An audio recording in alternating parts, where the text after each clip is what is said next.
마가복음 6장 45절부터 52절, 우리는 세번역 성경을 쓰는데요. 마가복음 6장 45절에서 52절입니다. 제가 이제 본문이 또 나오니까 그냥 빨리 읽어드리겠습니다. 마가복음 6장 45절부터 52절. 예수께서는 곧 제자들을 재촉하여 배를 태워 자기보다 먼저 건너편 벳세다로 가게 하시고 그동안의 무리를 헤쳐 보내셨다. 그들과 헤어지신 뒤에 예수께서는 기도하시려고 산에 가셨다. 날이 저물었을 때에 제자들이 탄 배는 바다 한가운데 있었고 예수께서는 홀로 무태에 계셨다.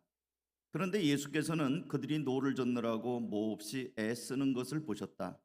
바람이 거슬러서 불어왔기 때문이다. 이른 새벽에 예수께서 바다 위를 걸어서 그들에게로 가시다가 그들을 지나쳐 가려고 하셨다. 제자들은 예수께서 바다 위로 걸어오시는 것을 보고 유령으로 생각하고 소리쳤다. 그를 보고 모두 놀랐기 때문이다. 그러나 예수께서 곧 그들에게 말씀하셨다. 안심하여라, 나다. 두려워하지 말아라. 그리고 예수께서 그들이 탄 배에 오르시니 바람이 그쳤다. 그래서 제자들은 몹시 놀랐다. 그들은 빵을 먹이신 기적을 깨닫지 못하고 마음이 무뎌져 있었다. 아멘.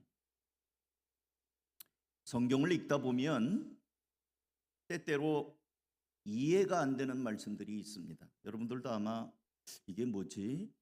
내용을 몰라서 이해가 안 되는 거는 찾아보면 돼요.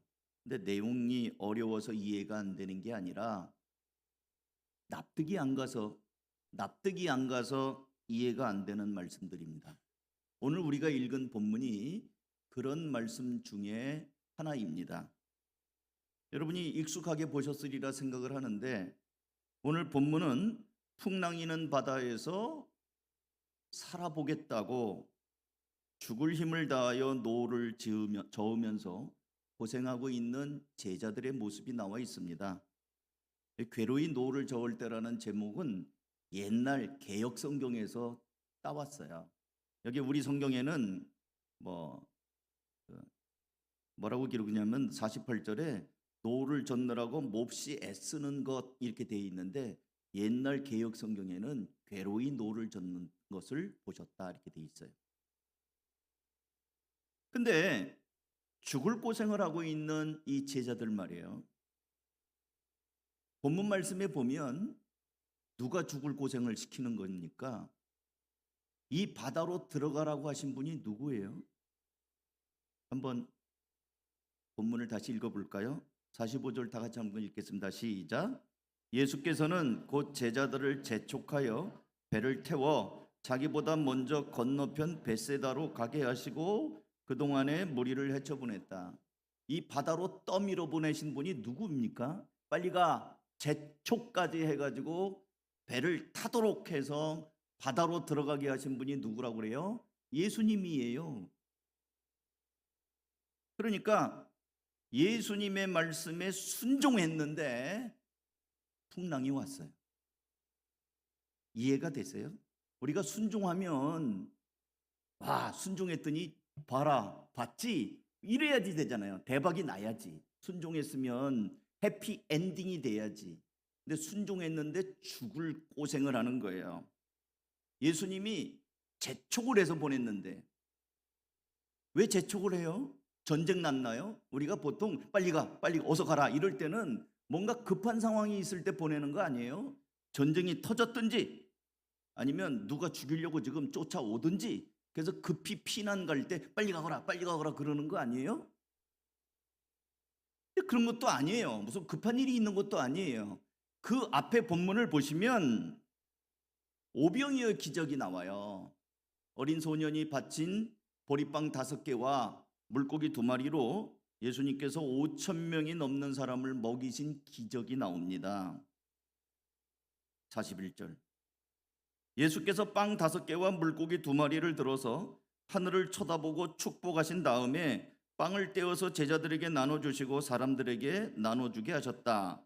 그리고 그 물고기 2마리도 모든 사람에게 나눠주셨다. 그들은 모두 배불리 먹었다. 빵 부스러기와 물고기 남은 것을 주워 모으니 12광질에 가득 찼다. 빵을 먹은 사람은 남자 어른만도 5,000명이었다. 이게 44절이고요.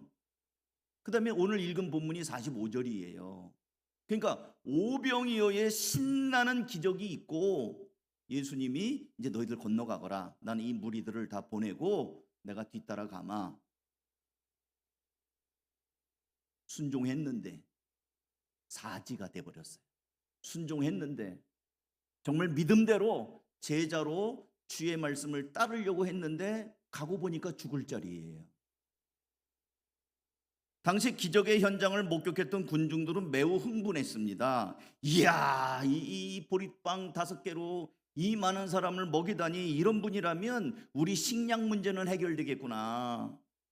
이런 분이라면 우리의 임금이 되기에 충분하다. 전쟁 나면 군량미 걱정을 안 해도 되겠구나.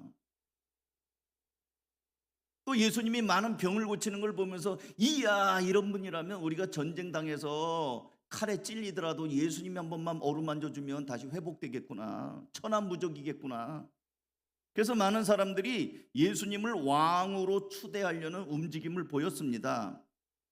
제자들 마음은 어땠을까요? 여러분이 제자라고 한다면 예수님이 축사하시고 나눠주신 빵으로 이리저리 다니면서 나눠주는 거를 제자들이 했거든요. 신났을까요? 기분 나빴을까요? 제가 그 12제자 중에 하나라면 굉장히 뿌듯했을 것 같아요. 더 드세요. 또 드릴까요? 더 드세요. 제자들의 어깨가 으쓱이면서, 왜 기적의 현장이 내 손에서 이루어지고 있잖아요. 지금 빵이 자꾸 나오잖아요. 예수님이 축복하고 빵이 산더미처럼 된 다음에 내가 그걸 짊어지고 가서 나눠준 게 아니에요. 축사하시고 떼어서 제자들의 손에 요만큼 줬어요. 요만큼. 그거를 제자들이 떼주니까 또 생기고 또 생기고 또 생겼으니 제자들이 얼마나 놀랐을까요? 얼마나 신났을까요? 그 기쁨, 그 보람, 그 만족, 제자들도 다 맛봤다니까요. 그래서 이제는 사람들이 예수님을 왕으로 세우려고 하는 모습을 보면서, 야, 예수님 따라다닌 보람이 있네. 드디어 내 인생에도 햇빛이 드는 날이 오겠구나. 이제 나도 한 자리 차지하겠다. 예수님이 왕이 되면 나는 뭐예요? 어쨌든 예수님 옆에 있으니까 어떤 기대감과 설레임도 있었을 겁니다. 왜? 평상시에 제자들은 누가 더 크냐 머리 싸움을 했거든요. 누가 더 크냐. 저마다 할 말이 있죠. 베드로는 임마 내가 그래도 수제자야. 또 요한도 말했죠. 예수님의 품에 얼굴 묻어봤어? 예수님 품에 얼굴 묻은 사람은 나밖에 없어. 누가 베드로를 전도한 거야? 형 안드레? 내가 안드레가 형 전도한 거잖아. 서로 할 말이 있었을 겁니다. 근데 어찌된 일인지 예수님께서는 왕으로 세우겠다는 이 좋은 기회를 뿌리치고 무리를 보내면서 제자들을 어서 가거라 하고 먼저 바다 건너편으로 떠나보내신 겁니다. 그리고 예수님은 가까운 산속으로 몸을 피하여 몸을 숨기시고 기도를 하십니다. 제자들은 좀 실망스러웠을 겁니다. 아니, 이 좋은 기회를, 이 대박나는 기회를. 그렇지만 다음 기회도 있으니까 이번은 말고 예수님이 다음 기회를 좀 하려고 하는 거구나. 좀 비싸게 구시는구나. 너무 이렇게 값싸게 하지 않고 좀 처신을 좀 이렇게 비싸게 하시는구나. 뭐 그렇게 했는지도 모르죠. 그래서 일단 다음 기회도 있으니까 일단은 예수님 말씀대로 갈릴리 바다 건너가고 있는데 갑자기 큰 바람이 불고 풍랑이 일어나고 칠흑같이 어두워지면서 배가 뒤집어지려고 하는 그런 상황입니다. 그야말로 죽음의 공포의 현장 되어버렸습니다. 낮에 수많은 무리를 섬기느라고 피곤하던 터에 예수님께서 가라고 명령하시니 쉴 틈도 없이 바다에 들어섰는데 이런 풍랑을 만난 겁니다. 제자들 중에 그 누구도 게을렀던 사람이 없어요. 그 누구도 예수님 왜요? 나 조금 이따 갈래요. 피곤해요. 토단 사람이 없어요. 가거라. 예, 다 배 타고 갔습니다. 그리고 제자들은 이 풍랑 가운데서 어떻게든 살아보려고 애를 쓰며 노를 젓습니다. 그러나 풍랑은 여전했고 벗어날 길은 없었습니다. 제자들은 거의 살 소망이 끊어졌습니다. 바로 그때 예수님께서 물 위로 걸어오셨습니다. 예수님께서 물 위로 걸어오는 그 모습을 보고 유령인 줄 알고 제자들은 기겁을 하며 소리를 외칩니다. 여러분, 유령 보셨어요? 이미 2000년 전에 제자들이 유령 때문에 무서워하는 거 보니까 유령에 대한 얘기는 아마 그때도 있었던 거예요. 그때 예수님이 나다 안심하라고 하시면서 제자들의 배를 또 이렇게 배에 올라오시고 풍랑을 잔잔케 해주셨습니다. 그리고 함께 이제 그 바다를 건너가셨습니다. 이게 오늘의 줄거리예요, 줄거리. 제가 지금 성경의 스토리를 이렇게 좀 이렇게 얘기를 해드린 거예요. 저는 오늘 말씀을 통해서 처음에 서두에 말씀을 드린 것처럼 그리스도인들이 주님의 제자로서 주님의 명령에 순종하여 살고자 하는데 왜 인생살이에 풍랑을 만나는가? 왜 이렇게 괴로운가? 왜 이렇게 아둥바둥 살려고 노를 젓게 만드는가? 그 이유가 뭔가? 하나님께서는 왜 우리에게 순탄한 길을 주시지 않고 죽을 고생을 시키는가? 기도하는데 왜 이렇게 경제적으로 어려운가? 왜 사업이 잘 안 되는가? 몸은 또 왜 이렇게 아픈가? 왜 떨어지는가? 왜 어떤 일이 꼬이는가? 우리의 인생에 이렇게 괴로운 일이 생기는 이유가 뭔가? 하나님의 의도가 뭔가? 요거를 잠시 생각하고 은혜를 나누고자 합니다. 첫 번째는 이 제자들의 비포 애프터가 있어요. 아까 말씀을 드린 것처럼 바다에 들어가기 전과 후가 있습니다. 바다 들어가기 전에 제자의 상태는 뭐예요? 막 들떠 있어요. 이야, 우리가 이런 일을 했어. 우와, 빵 잘라줬잖아. 우리는 대단한 사람이야. 이제 우리는 한 자리 할 거야. 제자들은 굉장히 들떠 있었습니다. 애프터, 바닷속에서 풍랑 속에 죽을 고생을 하고 있으면서 제자들의 마음은 어떨까요? 그런 거 다 필요 없어요. 살려만 주세요. 살고 싶어요. 이 바다에서 내가 벗어나고 싶다. 여러분, 인생에서 만나는 괴로움은 하나님의 의도적인 손길입니다. 하나님께서는 종종 실패, 고난, 시련, 고생 이런 것들을 통해서 우리를 겸손하게 하십니다. 인간은 기본적으로 죄인입니다.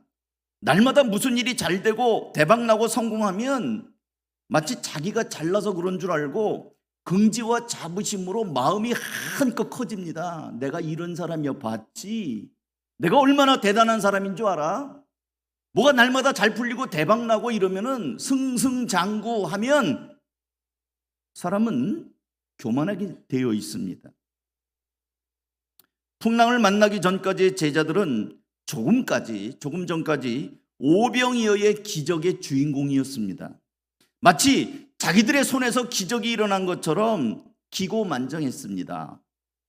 그런데 풍랑을 만나면서 그들은 이 풍랑이 내 목숨을 빼앗아 갈 수도 있다. 살아보려고 노를 졌지만 여전히 제자리예요. 여전히 제자리예요.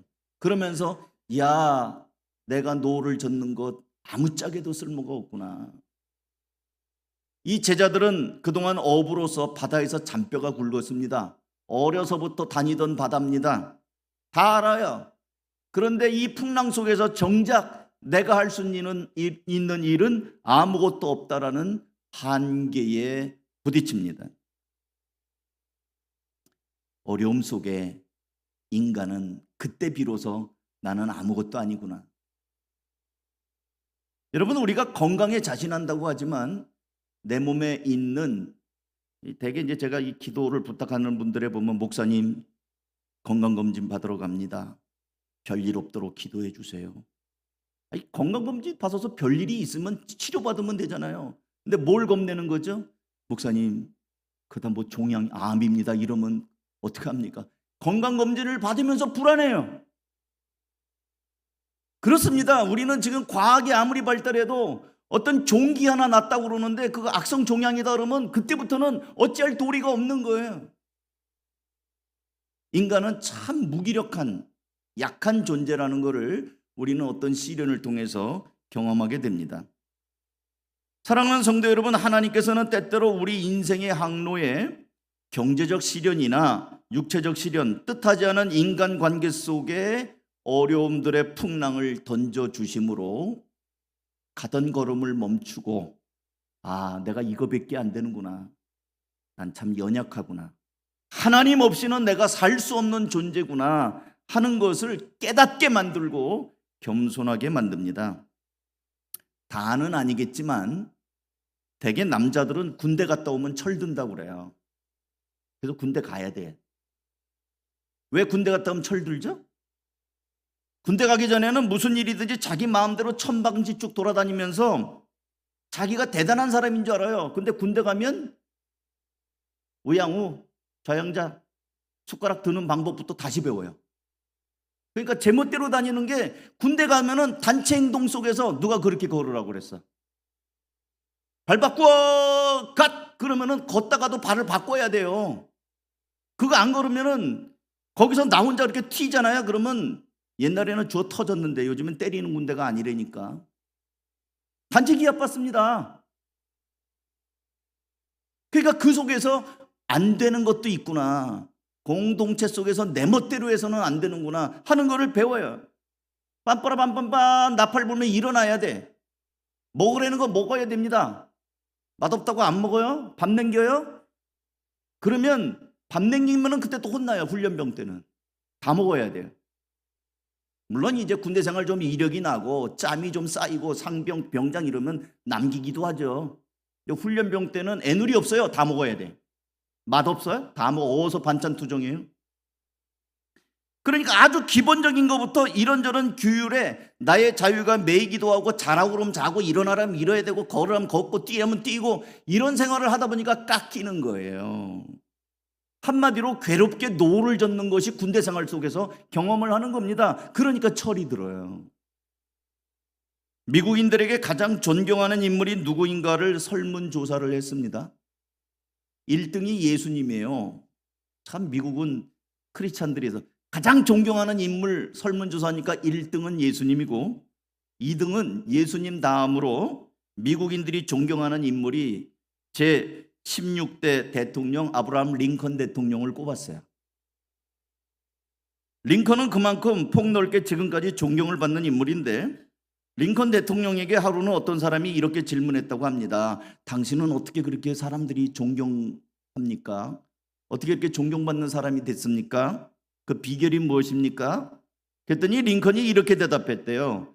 제가 다른 사람들보다 더 많은 실패를 경험했기 때문입니다.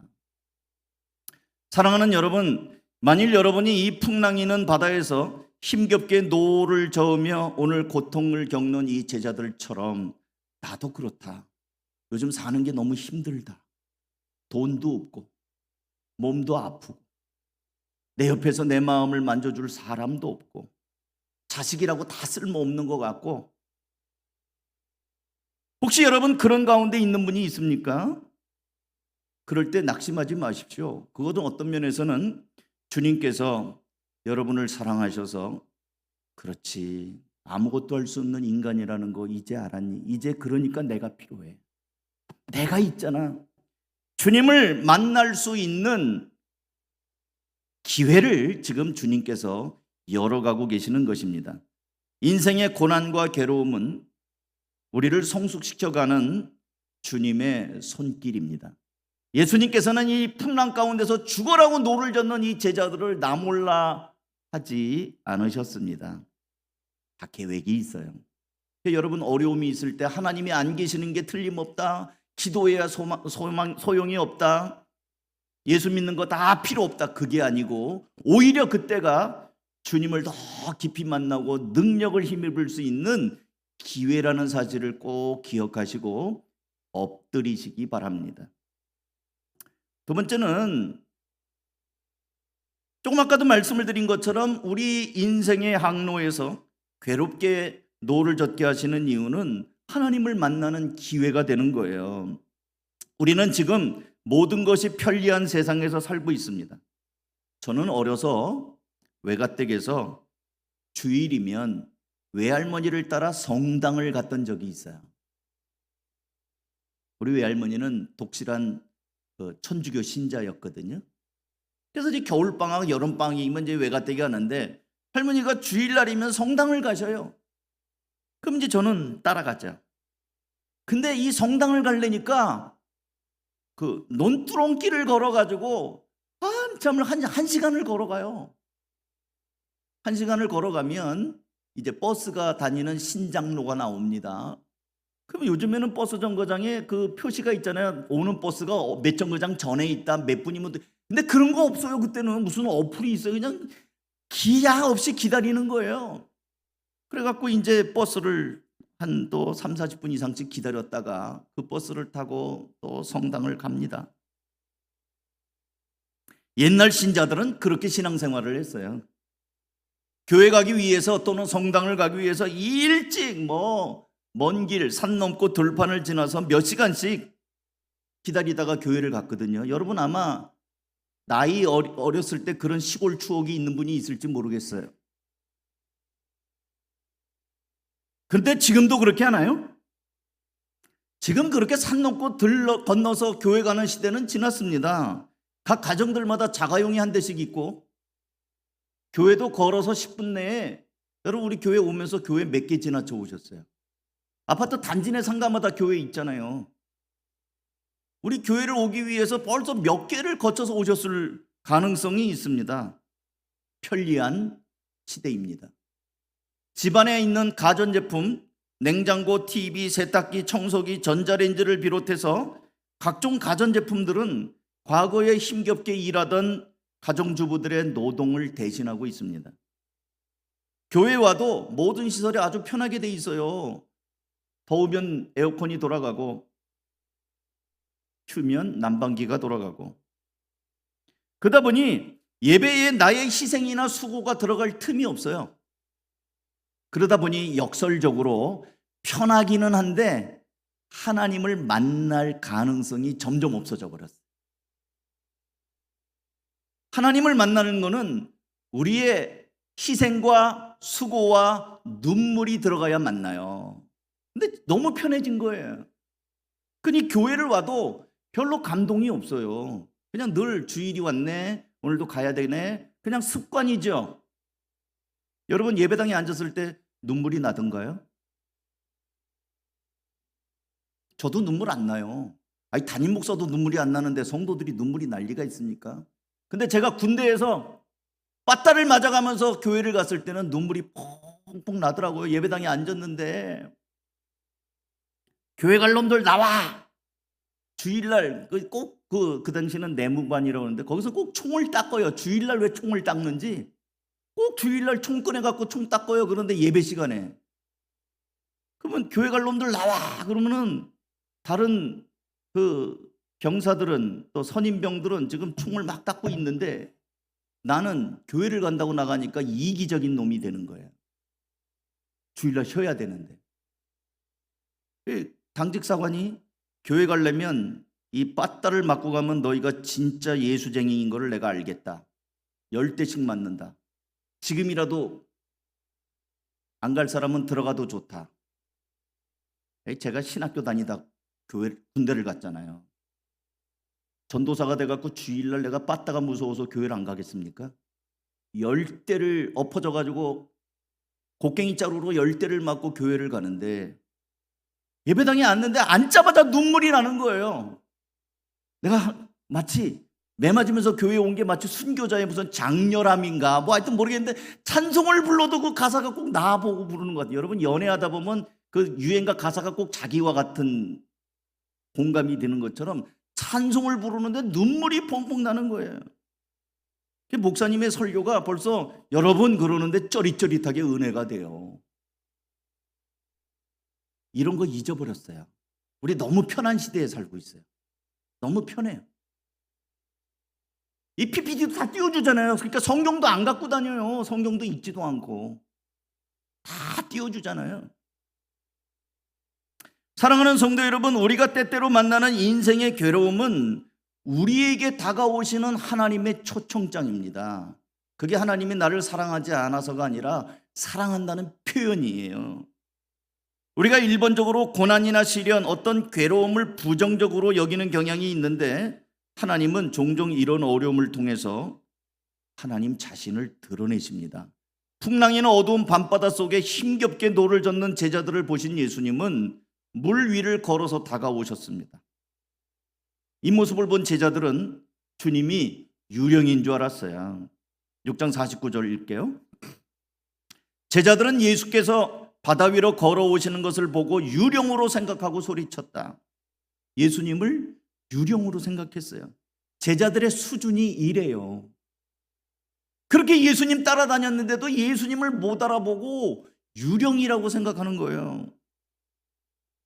예수님과 함께 오병이어의 기적을 현장에서 경험했던 사람들인데, 자, 여러분은 여러분의 배우자가 밤에 이렇게 걸어오는 느낌, 목소리만 들어도 압니까, 모릅니까? 여러분의 배우자의 뒷모습을 보면서 저 사람은 내 남편이다, 내 아내다 알 수 있습니까, 없습니까?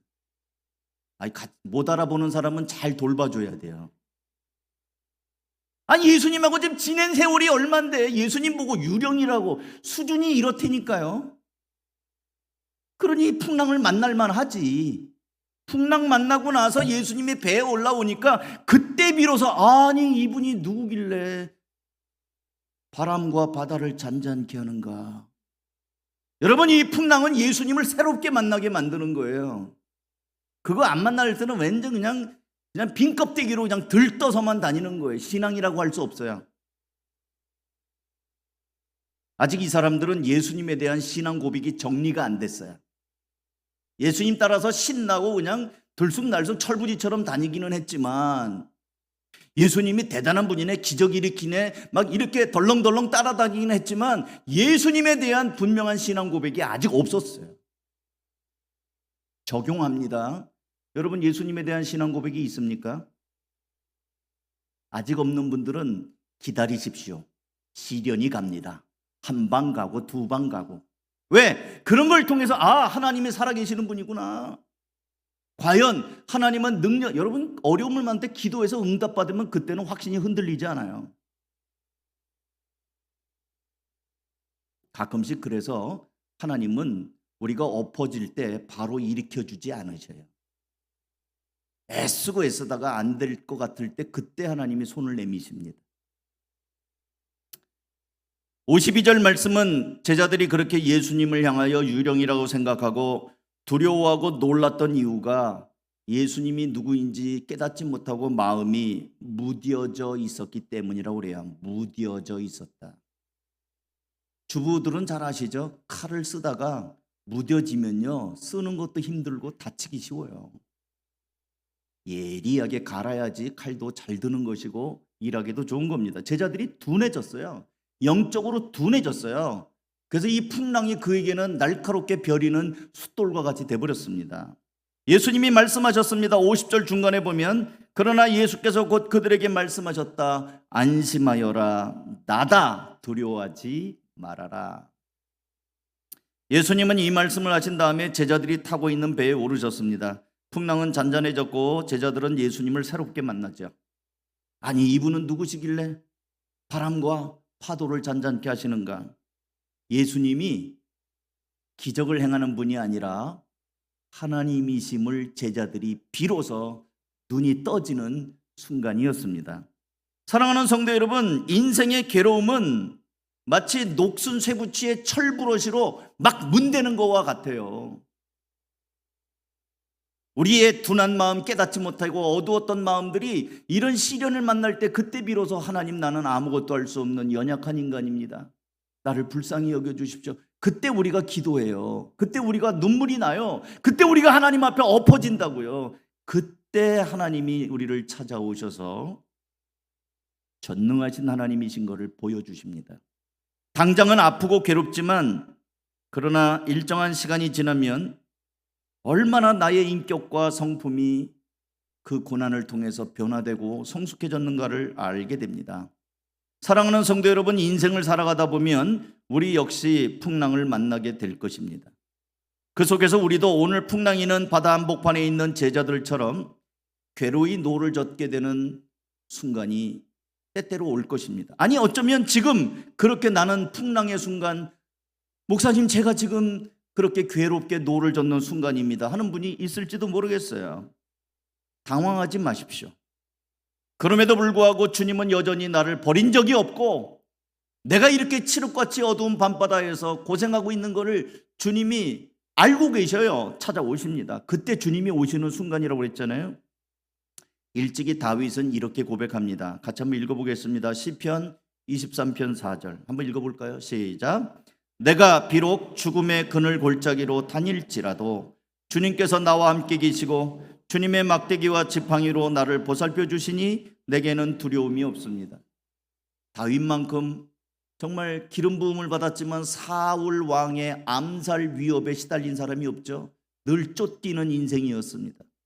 사망의 음침한 골짜기라고 개정개혁에 나와 있어요. 우리 세번역에는 죽음의 그늘 골짜기, 시련이죠. 풍랑이는 바다예요. 그렇지만 내가 담대한 거는 주님이 나와 함께 하신다. 주의 지팡이와 막대기가 나를 함께 하신다. 그러니 나는 두렵지 않다라고 고백합니다. 사랑하는 성도 여러분, 제자들은 분명 예수님의 말씀에 순종했습니다. 순종했기에 어둠이 내리는 밤바다를 나갔죠. 밤바다를 향해서 나갔겠죠. 물론 처음부터 풍랑이 일었던 건 아니에요. 처음부터 풍랑이 일었으면 안 들어갔을 거예요. 처음엔 잔잔했어요. 그리고 누구도 앞으로 닥쳐올 풍랑을 알지 못했습니다. 근데 순종한 지 얼마 되지 않아서 거대한 풍랑이 계속 몰아치는 거예요. 풍랑이 순종의 대가란 말인가? 내가 예수 믿는 대가가 고작 이거란 말인가? 신앙의 위기가 찾아왔습니다. 믿음에 대해서 지금 앞이 꽉 가로막히는 순간이 온 거예요. 이때 여러분이 결정하셔야 돼요. 그럼에도 불구하고 주님을 의지할 것인가? 예수님께서는 참 좋으신 분입니다. 아멘. 그 좋으신 예수님께서 제자들이 만날 풍랑을 모르고 사지로 내모신 것이 아닙니다. 철부지같이 아직 믿음도 부족하고 서로 높은 자리 가려고 하고 세상에 취해서 들뜨기 쉬운 제자들을 너희들이 아무것도 아니라는 것 겸손케 하시고 성숙시키시며 인생의 가치관의 첫 자리에 주님만이 할 수 있다는 것을 바로 깨달아서 알게 하기 위하여 이 풍랑을 하나의 교육 도구로 삼으셨습니다. 사랑하는 성도 여러분, 아직도 여러분 스스로 살아보겠다고 여러분의 손으로 노를 꽉 잡고 이 험한 세상 내가 한번 노져가 보리라, 우리 집안 내가 한번 해보리라, 내 자식 내가 키워보리라, 그렇게 노를 젓고 계시는 분이 있습니까? 해보십시오. 저는 여러분에게 오늘 권합니다. 그 피곤한 손, 오늘도 노를 젓, 우리 아빠 여러분 손이 부르트도록 물집이 생기도록 그 노 붙잡고 오늘 직장에서 뛰어다니면서 애쓰셨습니다. 그래서 얼마나 되든가요? 이제 그 노를 주님의 손에 넘겨드리시기 바랍니다. 주님이 여러분의 배에 오르시면 풍랑이는 바다는 한순간에 잔잔해집니다.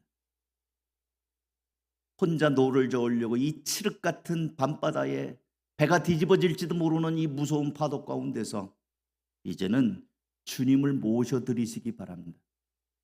여러분의 손에 있는 노를, 내 인생을 내 맘대로 저어보겠다고 했던 그 노를 주님의 손에 넘겨드리시기 바랍니다.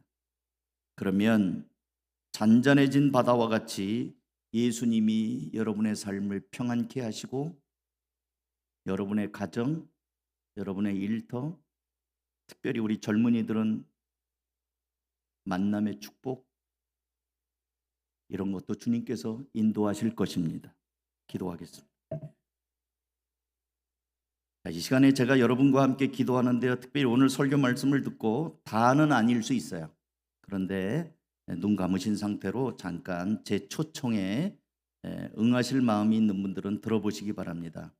목사님, 그동안 제가 이 제자들처럼 이 풍랑이는 바다 한복판에서 어떻게든 살아보려고, 식구들 먹여 살려보려고 애를 쓰고 수고했는데, 오늘 목사님 말씀을 듣고 내 손 내 힘으로 노를 이렇게 젓는 것이 아니라 주님께 맡기면서 내 인생을 주님을 바라보면서 주님 의지하면서 오늘부로 그렇게 살기를 원합니다. 그렇게 결단하는데, 목사님 저를 위해서 좀 기도해 주십시오 하는 분이 있으면은 다 좀 눈 감고 있는데 같이 기도해 드릴게요. 오른손을 살짝 들어 주시기 바랍니다. 예, 고맙습니다. 예, 기도해 드리겠습니다. 예, 손 내리시고요. 우리 한번 통성으로 그렇게 기도하겠습니다. 그 장면을 한번 상상해 보세요. 얼마나 제자들이 무서웠을까요? 얼마나 공포가 있었을까요? 그때 예수님이 오시면서 인도하셨던 거 보면서 주님, 내 삶에, 내 살아가는 인생의 항로에 주님 함께하여 주십시오. 제가 맡깁니다. 주님 친히 함께하여 주십시오. 그런 기도 한번 같이 하겠습니다. 통성으로 기도합니다. 하나님 아버지, 이 시간에 우리 사랑하는 성도들을 위해서 기도합니다. 주님께서 함께하셔서 하나님 아버지, 인생의 항로 가운데서 때때로 만나는 어려움, 특별히 경제적으로 힘겨운 상황, 육신적으로 연약한 상황, 자식도 내 마음대로 되지 않는 그런 또 상황들, 하나님 주님께서 함께하여 주셔서 이 괴로이 노를 젓는 것을 주님께 맡기기를 원합니다. 주님 개입하여 주시고 함께하여 주시고 인도하여 주시고 선한 손길로 함께하여 주시옵소서. 주님의 놀라운 은혜가 우리 사랑하는 성도들 가운데 함께하여 주셔서 주님과 동행하며 이제는 잔잔하고 평안하고 주님의 선하신 손길 가운데 목적지로 가는 그런 귀한 은혜가 있게 하여 주시옵소서. 사랑하는 성도들의 육신의 질병을 주님 만져주시고 깨끗하게 하여 주옵소서. 경제적인 상황을 아시오니 주님께서 그 현장 그 자리에 함께하여 주시고 풀어주시옵소서. 하나님 아버지, 사랑하는 우리 젊은이들에게도 은혜를 넣으셔서 하나님 저들의 진로와 만남의 복을 허락하여 주시옵소서. 하나님 아버지, 사랑하는 자녀들을 주님에게 맡기오니 주님께서 역사하여 주시옵소서. 때를 따라 도우시는 은혜로 주님 함께하여 주옵소서. 하나님 맡기옵니다. 하나님 아버지, 이 시간에 우리 사랑하는 한가족교회 여러 성도들을 위하여 기도합니다.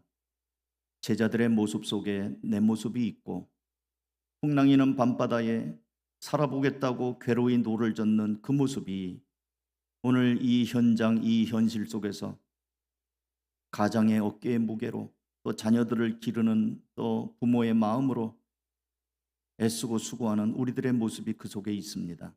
사랑하는 성도들 긍휼히 여겨주시고 주님께서 이 밤바다에 찾아오시고 잔잔케 하시고 평안의 길로 인도하셨던 것처럼 우리들의 삶에 함께하여 주시고 문제들이 해결되며 하나님이 영광 받으시는 복된 인생들, 복된 가정들이 다 되게 하여 주시옵소서.